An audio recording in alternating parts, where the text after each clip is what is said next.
Welcome to Chinese History and Mythology. Hey friends, welcome back to Chinese History and Mythology. Hello everyone, welcome back to the show. In the previous two episodes, we talked about Cao Cao and Liu Bei. One of them has been cursed for 1800 years as a treacherous hero, while the other has been praised for 1800 years as a benevolent ruler. But when we peeled back the labels, we found that both of them were far more complex than those simple names. In today's episode, we are going to change our perspective. We will not talk about the lords, but about the fighters. We will not talk about the people playing the game of chess, but about the pieces charging across the board, the famous military generals in the story of Romance of the Three Kingdoms. When people mention the military generals of the Three Kingdoms, what is the first thing many people think of? It is the martial power rankings in games. It is the popular rhyme, first Lu Bu, second Zhao Yun, third Dian Wei. It is the heroic image of charging through thousands of soldiers and taking the head of an enemy general as easily as reaching into a bag. In Chinese popular imagination, the military generals of the Three Kingdoms have been almost absurdly deified. Guan Yu became Lord Guan, the Holy Emperor, a god of wealth and a god of war, with temples dedicated to him in Chinese communities all over the world. Zhao Yun became the symbol of the perfect general, with a white horse and silver spear, loyal and brave beyond compare. Zhang Fei could roar once and frighten away 5,000 elite soldiers under Cao Cao. Lu Bu could carry his daughter alone and break through a heavy encirclement. These images are exciting, satisfying, and very much in line with our imagination of heroes. But here is the problem. When we peel away the filters of the novel layer by layer and open the official histories, we will find a fact that feels very uncomfortable. These so-called top military generals of the Three Kingdoms, once stripped of their armor, were nothing more than a group of tragic figures with obvious personality flaws, used by others as weapons, and most of them died unnatural deaths in the end. What they received in exchange for a lifetime of bravery was often only the fate that a chess piece was supposed to have. Today, let's break down these deified military generals one by one and see what they really looked like. Let's start with the one widely recognized as the ceiling of martial power, Lu Bu. Although Guan Yu has a much better reputation than Lu Bu among most people, and almost everyone likes Guan Yu, Guan Yuanchang, we still have to admit that in Romance of the Three Kingdoms, Lu Bu's martial power is absolutely set as number one. If we look back at the story we told before, in front of Hulao Pass, the three brothers Liu Bei, Guan Yu, and Zhang Fei had to fight him together and only barely managed a draw. At the camp gate, he shot an arrow that struck the small branch of the painted halberd, shocking everyone present with his skill. Among men, Lu Bu. Among horses, red hair. These 8 words summarize the core image he holds in folk legend, a flawless fighting machine. But if we only look at official history, was Lu Bu really that godlike? Records of the Three Kingdoms, biography of Lu Bu, evaluates his martial skill very briefly in just a few words: skilled in bow and horse, with strength beyond ordinary men. In other words, Lu Bu was very good at mounted archery, and he had extraordinary physical strength. In the late Han and Three Kingdoms period, an age full of fierce generals, this evaluation was certainly excellent, but it was definitely not unique. What truly turned Lu Bu into a god was Luo Guanzhong's literary processing. However, if we peel away this outer layer of martial worship and examine Lu Bu's political career and life path, we will discover an extremely cruel truth. In a complex game of power, pure physical force not only cannot bring victory, it can even become the catalyst that speeds up destruction. There is one trait of Lu Bu that everyone agrees on. He was the most unreliable partner in the Three Kingdoms, without question.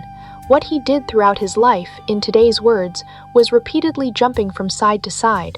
At first, he was a subordinate general under Ding Yuan. Ding Yuan treated him like a son and trusted him deeply. But after Dong Zhuo entered Luoyang and made just a small effort to win him over, Lu Bu cut off Ding Yuan's head and recognized Dong Zhuo as his adoptive father. Not long after, when Wang Yun used the beauty trap to stir him up, he stabbed Dong Zhuo too. Later, after he was driven out of Chang'an by Li Ju and Guo Si, he ran east and west like a homeless dog. First he went to Yuan Shu, but Yuan Shu did not want him. Then he went to Yuan Shao, but Yuan Shao suspected him, so he had to flee again. Finally, he went to Liu Bei. Liu Bei kindly took him in and gave him Xiaopei as a place to station his troops. But when Liu Bei was fighting Yuan Shu at the front, Lu Bu turned around and stole Liu Bei's yuzhou from behind. For a person to overdraw his own credibility to this degree is also a kind of skill. You can say he was unmatched in bravery, but his political judgment was almost zero, and his loyalty was even below zero. Every time he betrayed someone, he thought he was making a clever choice, but he never thought about the fact that betrayal has a rising marginal cost. The first time you betray someone, others may fear you. The second time, others will guard against you. By the third and fourth time, everyone under heaven will only be thinking one thing: how can we make this person disappear forever? In the end, he was surrounded by Cao Cao at Xiapi, tied up tightly, and pushed before Cao Cao at White Gate Tower. Even at this moment, Liu Bu was still dreaming. He said to Cao Cao, "Lord Cao, the person you used to worry about most was me, was it not? Now I submit. Give me an army, and I will fight for you. How could the realm fail to be pacified?" Cao Cao said nothing. He smiled and turned his head to look at Liu Bei. Liu Bei gently said 9 words. "My lord, have you not seen how Bu served Ding Jianyang and Grand Preceptor Dong? Have you forgotten how Liu Bu treated Ding Yuan and Dong Zhuo?" With this one sentence, Cao Cao nodded, and Liu Bu was strangled. Liu Bei's 9 words can be called the most precise and deadly character review in Three Kingdoms history. Liu Bu did not understand even at death that what killed him was not Cao Cao's blade, but the bankruptcy of his own credibility throughout his life. The root of Liu Bu's tragedy was that he was a typical political giant infant. He possessed the highest level of physical destructive power of his time, but he completely lacked the ability to build long-term political credibility. In the Han Dynasty, where family background, loyalty, and strategic planning mattered deeply, every choice Liu Bu made was filled with short-sightedness and opportunism. For profit and the red hair horse, he killed his first adoptive father, Ding Yuan. Then, for Diao Chan and greater power, he killed his second adoptive father, Dong Zhuo. In the political ethics of the time, killing one's father was an absolute taboo that crossed the moral bottom line of human behavior. Liu Bu tried to use tactical invincibility to cover up extreme strategic immaturity. He naively believed that as long as the spear in his hand was sharp enough, everyone under heaven would submit at his feet. On the psychological level, Liu Bu was a person who desperately craved recognition but was also extremely selfish. He lacked Cao Cao's broad vision for controlling the whole situation, and he also lacked Liu Bei's political toughness that could survive repeated setbacks. He was more like a street-fighting tyrant who had never lost a brawl. Once he entered a political chess game that required compromise, alliance, and long-term planning, he completely lost his way. When he was besieged by Cao Cao at Xiapi, Liu Bu still tried to break out through personal bravery and even placed his hopes on his wife, trying to escape with his family. This inability to show the decisiveness of a commander even in a desperate situation completely exposed the fatal flaw in his character. In the end, when the rope at White Gate Tower was placed around his neck, he begged Liu Bei for help, only to receive the fatal blow of that sentence. "My lord, have you not seen the matters of Ding Jianyang and Dong Zhuo?" Liu Bu's death declared the complete bankruptcy of pure force in high-level political struggle. What he left to later generations was only a fantasy bubble of martial worship and a deep lesson about a political opportunist being destroyed by his own choices. Actually, from another angle, in the history of the Three Kingdoms, Liu Bu simply met the wrong people.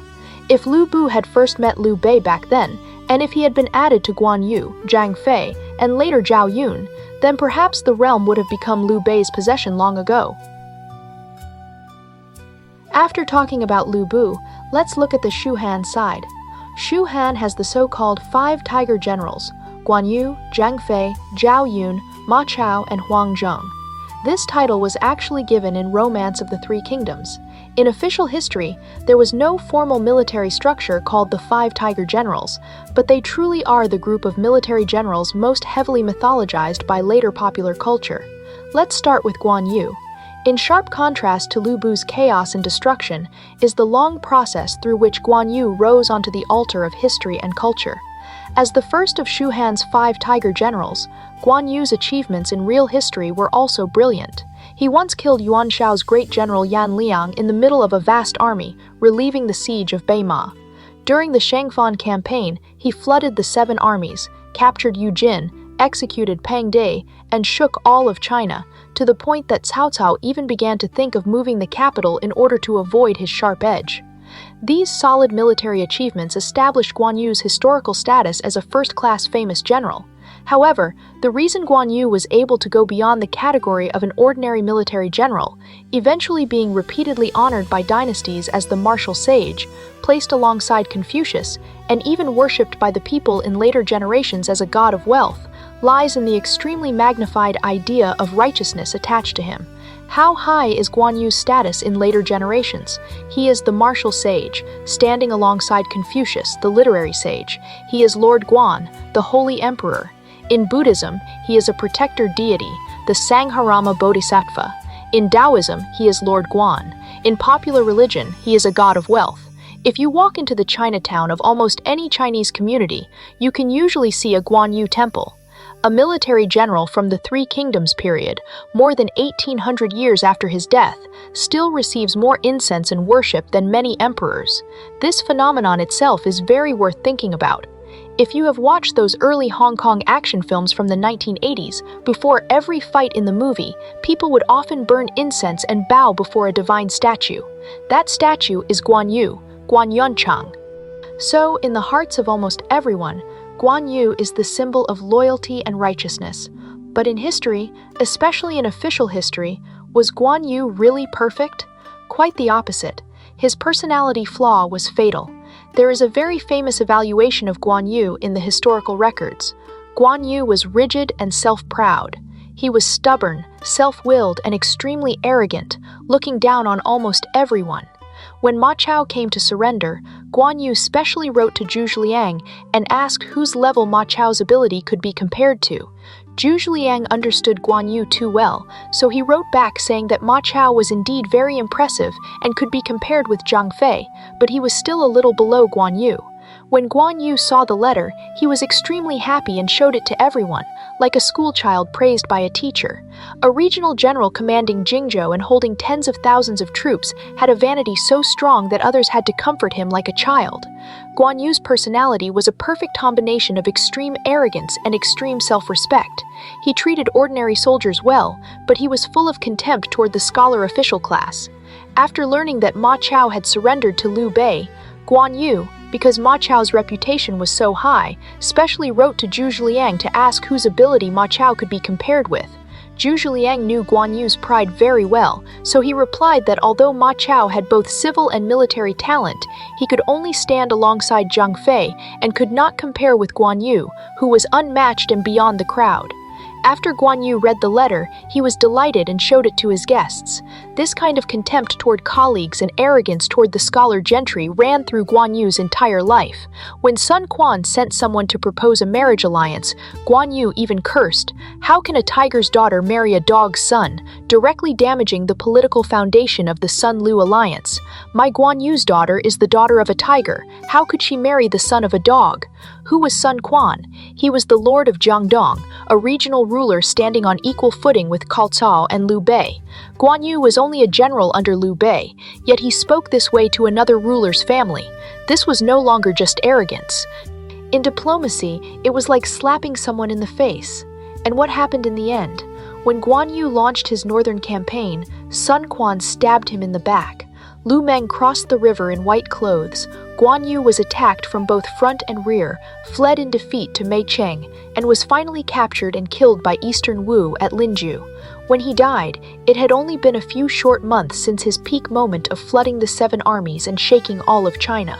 This arrogance in his character turned into a fatal recklessness in military affairs.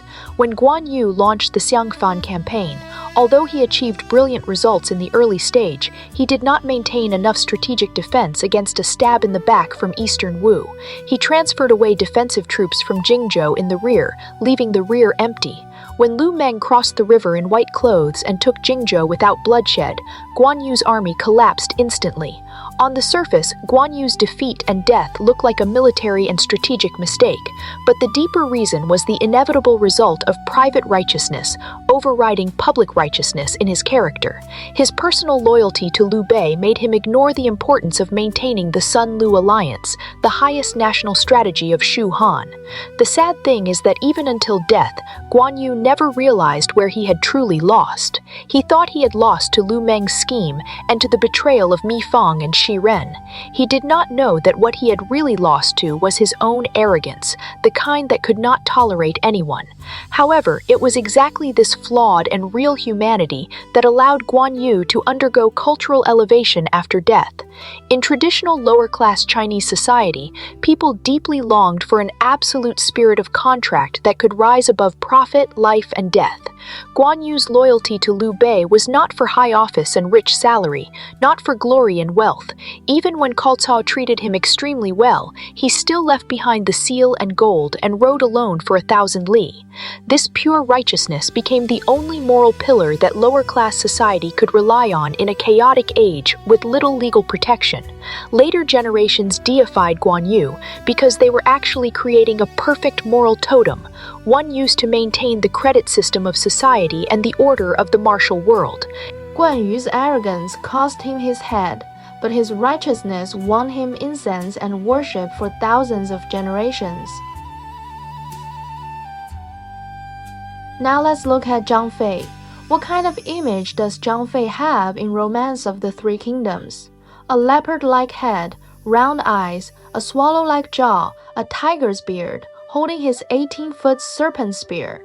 At Changban Slope, with one furious roar, he frightened Xiahou Jie to death and scared away 5,000 elite soldiers under Cao Cao. This scene is so deeply rooted in people's minds that many people can no longer tell which parts are real and which parts are fictional. That roar at Changban Slope is indeed recorded in records of the Three Kingdoms, but it only says that he held the river, broke the bridge, glared with angry eyes, and held his spear across the way, blocking the pursuit of the Tao army. It does not say anything as exaggerated as roaring someone to death or frightening away 5,000 men. More importantly, Romance of the Three Kingdoms created a Zhang Fei who was reckless and hot-tempered, but also loyal, emotional, and rough on the outside, yet careful inside. For example, the scene where he releases Yan Yan out of righteousness is written especially well. But what about the real Zhang Fei? Unfortunately, the Zhang Fei in the historical records may be darker than you imagine. In records of the Three Kingdoms, Chen Shou gave Guan Yu and Zhang Fei each a sharp judgment. Guan Yu was rigid and self-proud, while Zhang Fei was violent and without kindness. He was brutal and showed no grace toward his subordinates. Liu Bei actually warned Zhang Fei many times, saying that he was too harsh toward the soldiers under him, always whipping them over small matters, and after whipping them, he still kept them close by to serve him. This was the way to bring disaster upon himself. But Zhang Fei would not listen. When Liu Bei attacked Wu, Zhang Fei was ordered to lead troops from Langzhong to Jiangzhou to join the campaign. But just before setting out, he was killed by his own subordinates Zhang Da and Fan Qiang. His head was cut off and sent to eastern Wu. A warrior who could take the head of an enemy general among thousands of troops, a fierce fighter who could face 10,000 men, finally died at the hands of two unknown soldiers. It was an extremely miserable and humiliating death. However, hidden inside Zhang Fei's character was an extremely dangerous psychological mechanism. The historical records say that Zhang Fei loved and respected gentlemen, but did not care for lesser men. He respected educated and high-status scholar officials, but he was extremely cruel toward lower-level soldiers and common people. This mentality of admiring the strong and bullying the weak is a typical sign of power becoming distorted. On the battlefield, Zhang Fei showed no mercy to enemies. But when dealing with his own people, he also lacked basic empathy. Liu Bei warned him many times that this whipping and abuse of subordinates would eventually bring death upon him. but the violence in Zhang Fei's personality made him unable to control his emotions. In the end, at the critical moment before the campaign against Wu, Zhang Fei was assassinated in his sleep by his own subordinates Zhang Da and Fan Qiang. Zhang Fei's death was a tragedy of character. He possessed unmatched bravery for charging into battle, but he could not overcome the arrogance and cruelty toward the weak inside human nature. His violence created his fearsome reputation, and it also finally consumed his life. In the system of Shu Han's military generals, Zhang Fei and Zhao Yun represent two completely different philosophies of survival and two very different inner characters. In popular imagination, Zhang Fei is a fierce general who is brave, violent, and rough on the outside, but careful inside.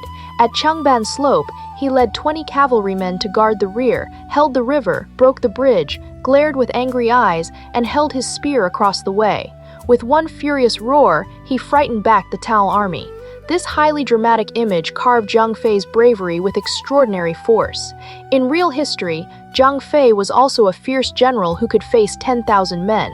He once held the river and broke the bridge, blocking Cao Chun's tiger and leopard cavalry and winning precious time for Liu Bei's retreat. Standing in complete contrast to Zhang Fei's violence is Zhao Yun. Zhao Zilong of Changshan may even be more popular among the people than Guan Yu and Zhang Fei.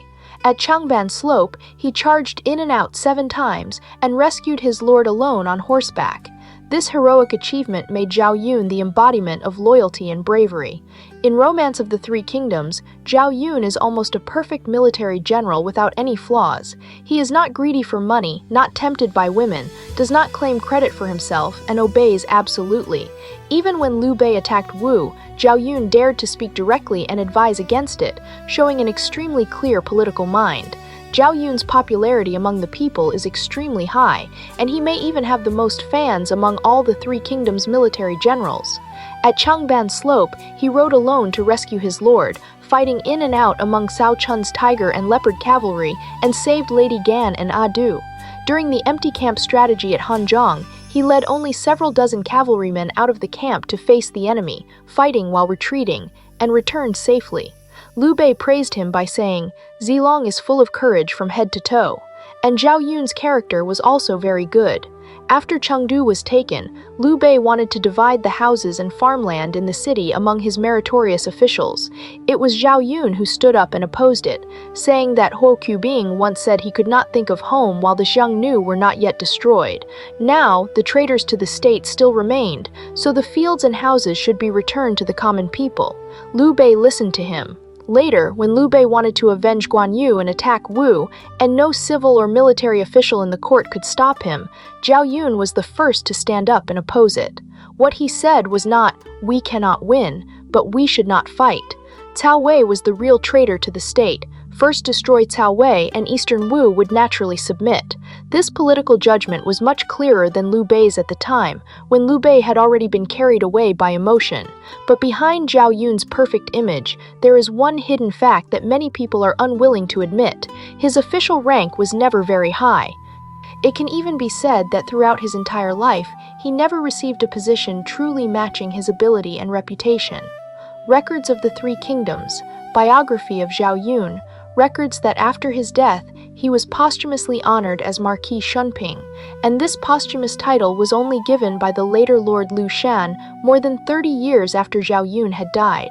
By comparison, Guan Yu, Zhang Fei, Ma Chao, and Huang Zhong had already been granted marquis titles and generalships while they were still alive. In Liu Bei's time, the highest Zhao Yun reached was General who assists the army, a miscellaneous general title, completely different in level from the 4 great generals of front, rear, left, and right, held by Guan Yu and Zhang Fei. But in real history, Zhao Yun's status was not as high as it is in the novel. For a long time, he served as the commander of Liu Bei's inner guard and did not possess the independent authority to command a great army like Guan Yu or Zhang Fei. When Liu Bei advanced to the title King of Hanzhong, Zhao Yun was not even listed among the 4 directional generals. So why did a military general who was not at the core of power in official history gain such enormous popularity in later later generations. Zhao Yun's perfection was actually a kind of extreme political clarity and self-protection. He saw through the nature of power, and he also saw through the complicated factions inside Liu Bei's group.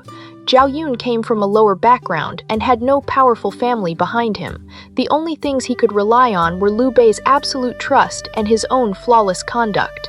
He refused to accept the distribution of houses and land in Chengdu, believing that the fields and residences should be returned to the people.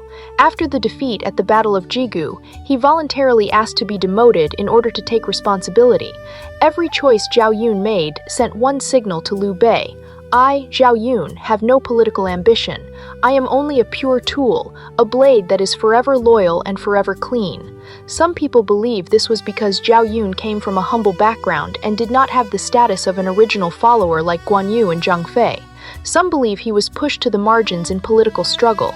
Others believe he always remained clear-headed and independent, unwilling to get involved in factions, and therefore was not heavily used. This kind of perfection, in a chaotic age full of suspicion and power struggles, was an extremely advanced survival wisdom. Guan Yu's arrogance brought death upon him. Zhang Fei's violence caused his head and body to be separated, but Zhao Yun's cleanliness and retreating posture allowed him to die a natural death and preserve his family.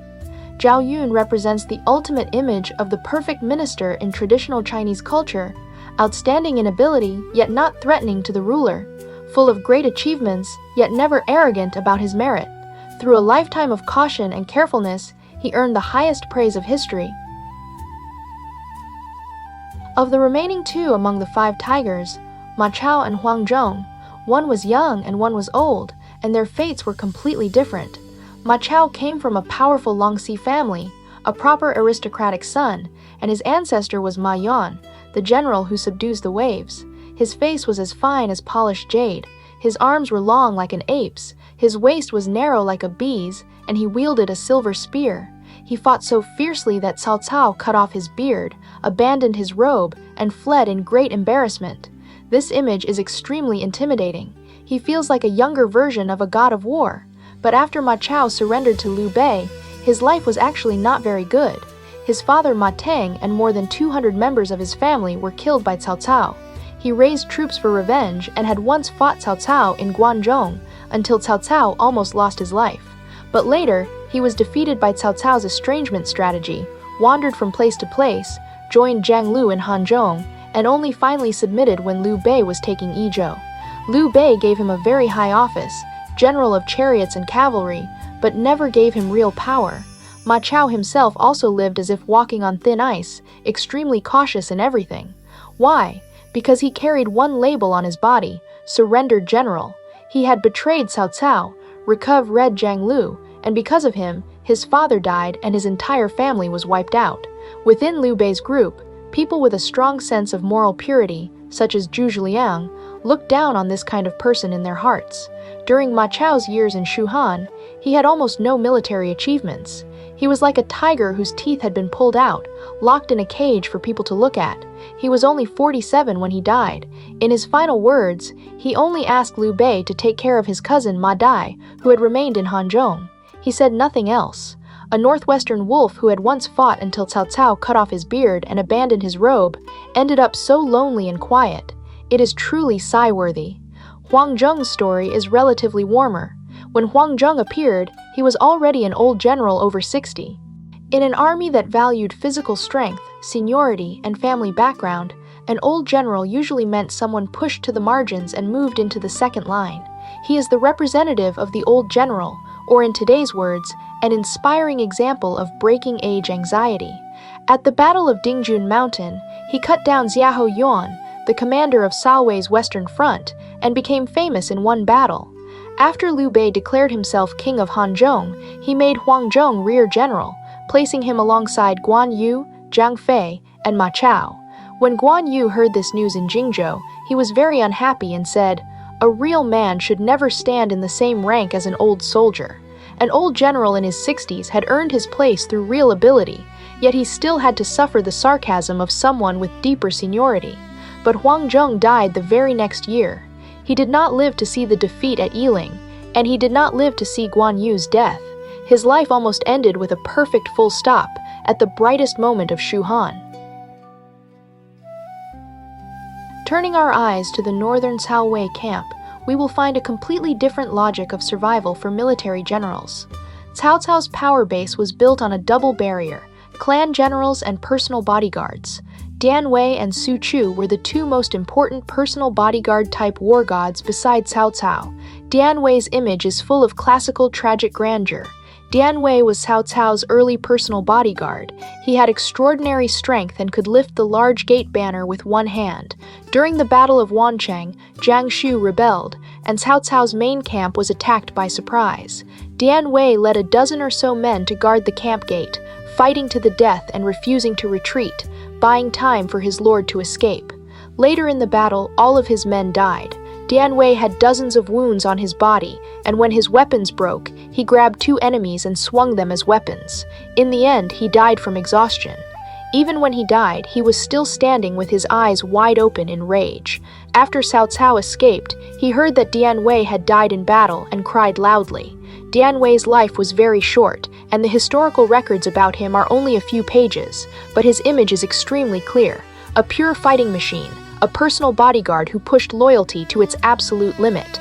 There was no calculation or weighing of interests in his death. There was only the instinct to stand in front of his master. Dian Wei's death shows the completely unreserved physical loyalty that lower-ranking military generals could give to their lord, even beyond life and death. Cao Cao wept bitterly afterward, and this emotional bond between ruler and minister was an important source of cohesion in early Cao Wei. Su Chu, nicknamed Tiger Fool, replaced Dian Wei as Cao Cao's personal bodyguard. Su Chu's foolishness lay in his absolute obedience and purity towards Cao Cao. He was also a fierce general famous for his physical strength. Su Chu fighting Ma Chao bare-chested can be called one of the landmark scenes in Romance of the Three Kingdoms. We all know that in battle, in order to avoid injury, soldiers and generals would wear heavy armor to protect their bodies.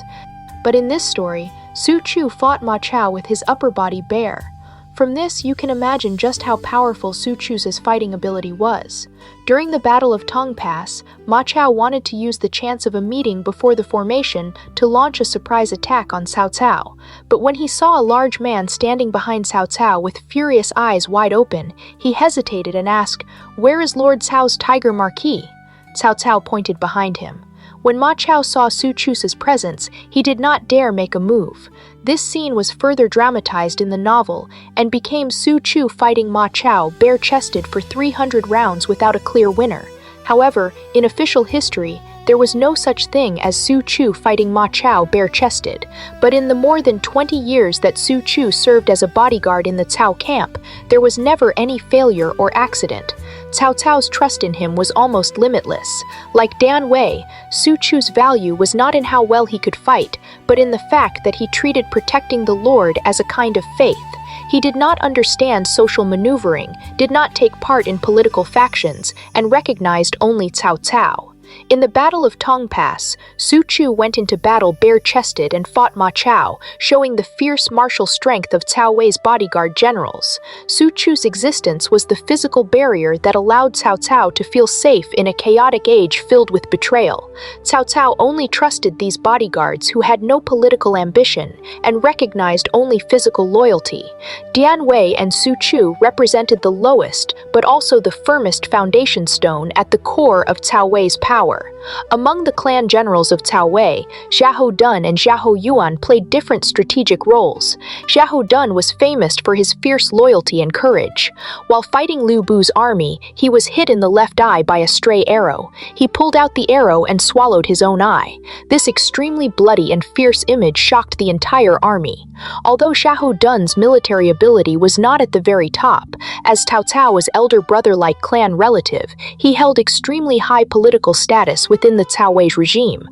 He was Cao Cao the bottom line, the spiritual leader of the clan generals. Xiahou Dun's fierceness represented the unshakable special position of the Cao Wei clan within the regime. Among the military generals of Cao Wei, perhaps the only person in the entire Three Kingdoms era who could change the direction of a war through personal bravery was Zhang Liao. Zhang Liao's path of comeback can be called a perfect workplace textbook. Zhang Liao was originally a subordinate general under Lu Bu. which made him a marginal figure among surrendered generals. In the Cao Wei camp, where background and faction mattered, Zhang Liao's starting point was very low. But through extremely outstanding military achievements and absolute obedience, he completed a total political cleansing of his past. The Battle of Hefei was the peak of Zhang Liao's life. Facing an army of 100,000 led by Sun Quan, Zhang Liao led 800 death warriors in an active attack, charging straight toward Sun Quan's central command tent. He struck the Eastern Wu army so hard that they lost their helmets and armor, and Sun Quan even fled to a high mound, defending himself with a long halberd. In this battle, Zhang Liao not only displayed the military power of Cao Wei, but also completely destroyed Eastern Wu's will to resist on a psychological level. When children in Jiangdong cried at night, their parents only had to say, "Zhang Liao is coming," and the children would no longer dare to cry. This is the famous story of Zhang Liao stopping children's crying. After talking about these representatives of personal bravery, we must mention two great generals of the Cao Wei clan, Xiahou Dun and Xiahou Yuan. Xiahou Dun's most famous scene in the novel is pulling out the arrow and swallowing his eye. When he was fighting Lu Bu, he was shot in the left eye. After being hit, he shouted, "This is the essence of my father and the blood of my mother. I cannot abandon it." Then he pulled out the arrow, swallowed the eyeball with it, and charged forward to stab Cao Xing, the man who shot him, to death with one spear thrust. This image is extremely shocking and extremely bloody. In official history, it is indeed recorded that Xiahou Dun was shot in the eye by a stray arrow, but the detail of swallowing the eye does not exist. It was an artistic exaggeration by Luo Guanzhong to strengthen his fierce and unyielding image. The real Xiahou Dun's greater contribution was not charging on the battlefield, but being one of Cao Cao's most trusted managers of the rear, responsible for military farming, gathering and comforting refugees, and stabilizing logistics.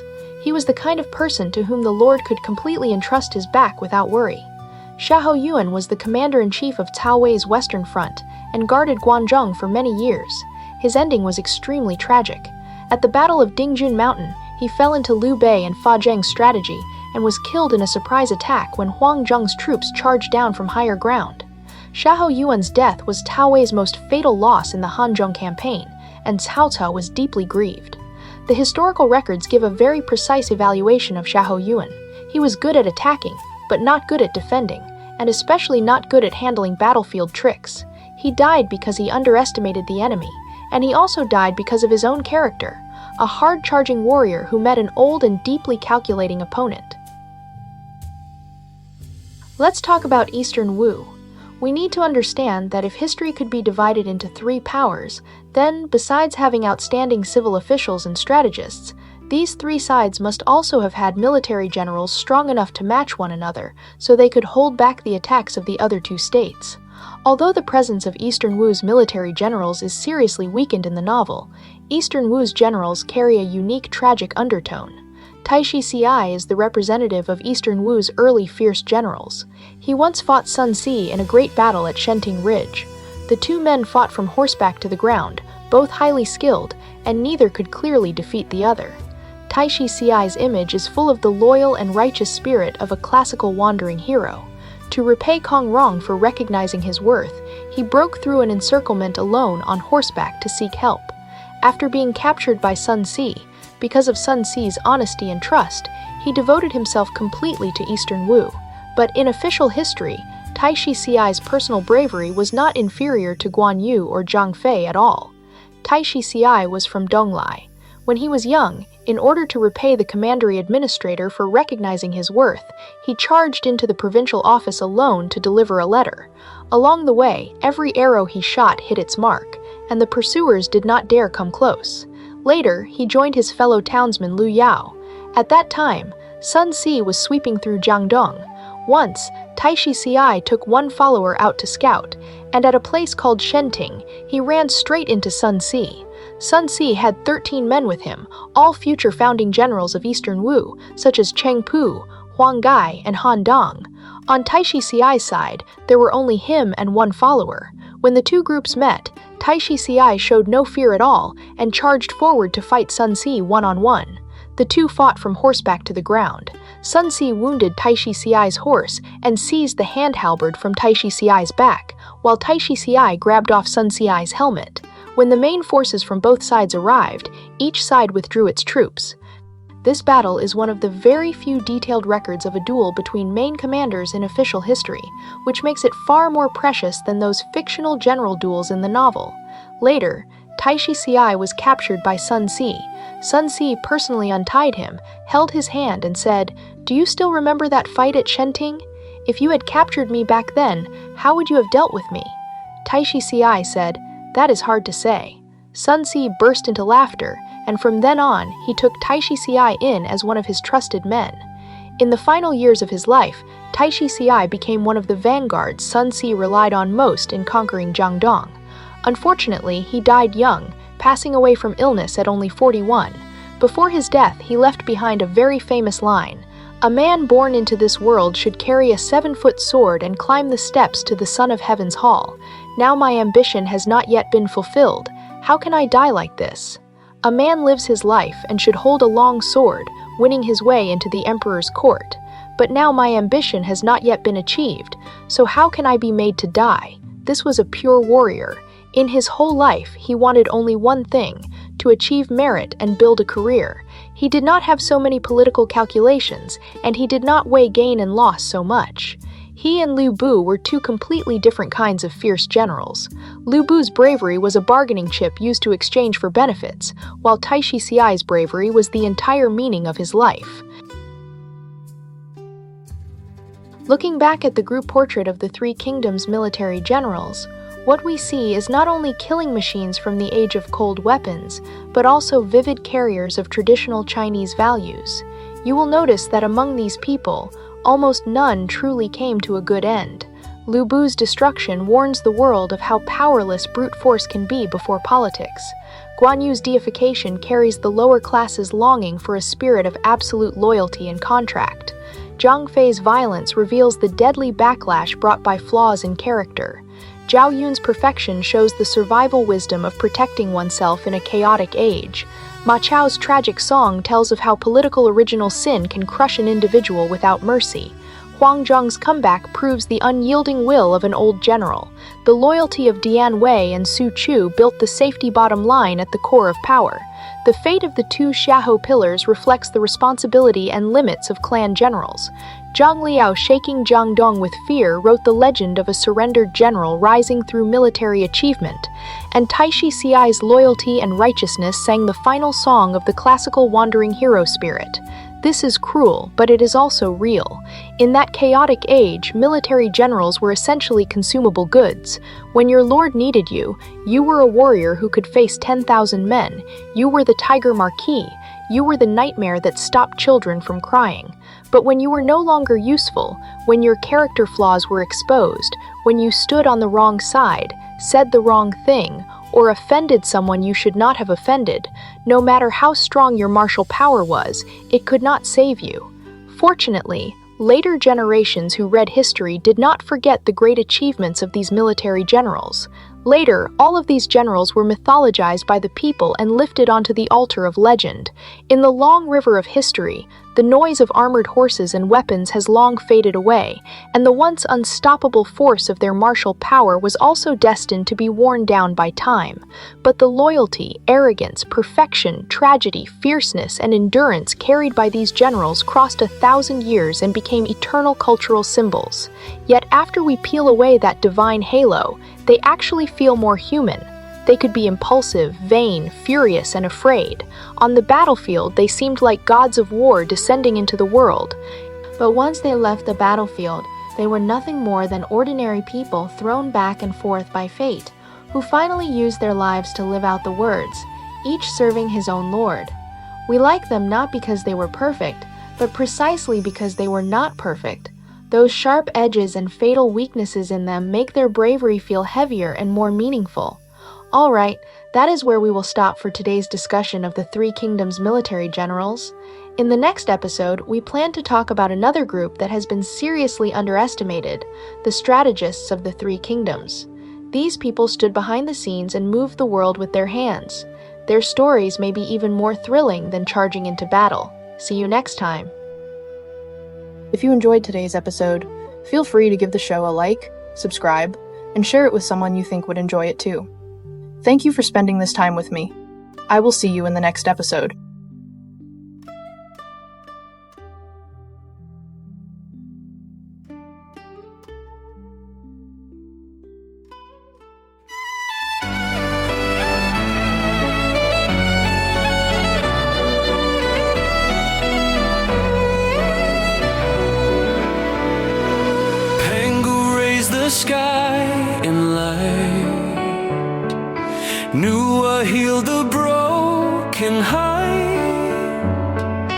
Fuxi traced the world's design. Every age leaves stories bright. Yaya dynasty shaped bronze. Shang dynasty cast oracle bones. Thou dynasty built right. Qin dynasty forged the great walls. Han dynasty opened Silk Road winds. Three kingdoms dynasty turned war to tales. Jin dynasty led ink and mountains bloom. Sui dynasty carved the Grand Canal. Tang dynasty crowned the world with art. Song dynasty raised learning's flame. Yun dynasty swept the northern plains. Ming dynasty strengthened walls again. Qing dynasty closed an ancient end.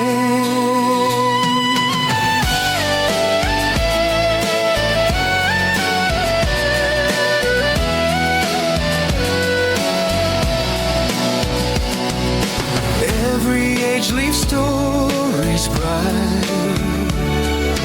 History and myth ignite in endless light. China's history moves in mystery through the night. Footsteps of this land enchant the world in light.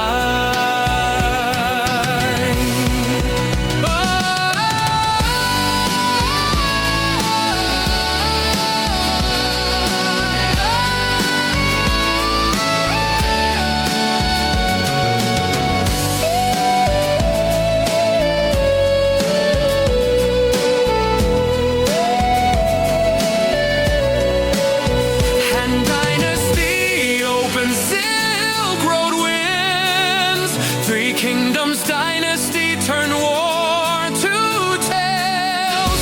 Qin dynasty led ink and mountains bloom. Sui dynasty carved the Grand Canal. Tang dynasty crowned the world with art. Song dynasty raised learning's flame.